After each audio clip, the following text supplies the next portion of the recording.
ამჟამად Brawl Stars-ში სულ 93 ბრაულერია, მაგრამ მათგან 35 სახე ან მათი იდენტობის რაღაც ნაწილი დაფარული აქვს.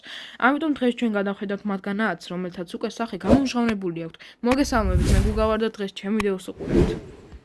პირველი არის გრომი, რომელმაც მისი სახის დაფარვა ვერ მოახერხა კარგად. მისი გამოშვებისას Supercell-მა გამოაქვეყნა ანიმაცია, სადაც ჩანს, რომ წითელი ნიღბის ქვეშ გრომი ქერაკაცია, მოკლედ მით და ასევე მას სახეზე ბევრი შრამი აქვს, ალბათ რაც მიუთითებს თავისი ბავშვობის ტრავმასთან. მაგალითად ნიტას გავსად, რომელიც სტარბაკის CCTV კამპანიაში იყო ნაჩვენები ცოტა ხნის უკან. იქ ჩანს, როგორც ცდილობს ნიტა თავის მოხნევონთან ერთად მენდისგან ტკბილულის მოპარვას, იმ დრომდე სანამ ისინი ბრაულერებად გადაიქცეოდნენ.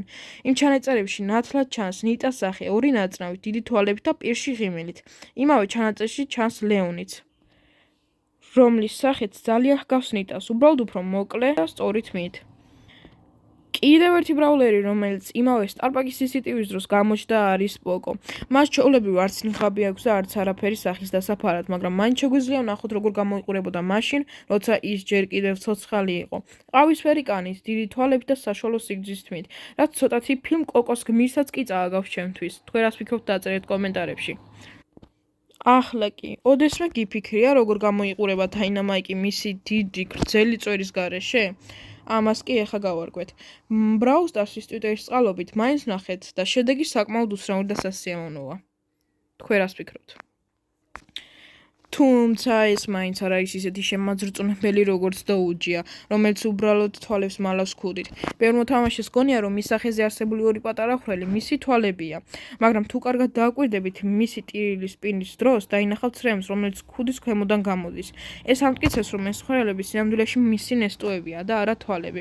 ეს ყველაფერი კი აქ არ მთავრდება. მისი გაბრაზებული პინისაც, რომ დააკვირდეთ, წამიერად ჩანს მისი თვალების ნაწილი, მაგრამ ესეც ვერ უშლის ხელს მოთამაშეებს, რომ საშინელი ვერსიები შექმნან, ასე რომ ჯობია მგონი ნიღაბი დაუბრუნოთ დოუჯს.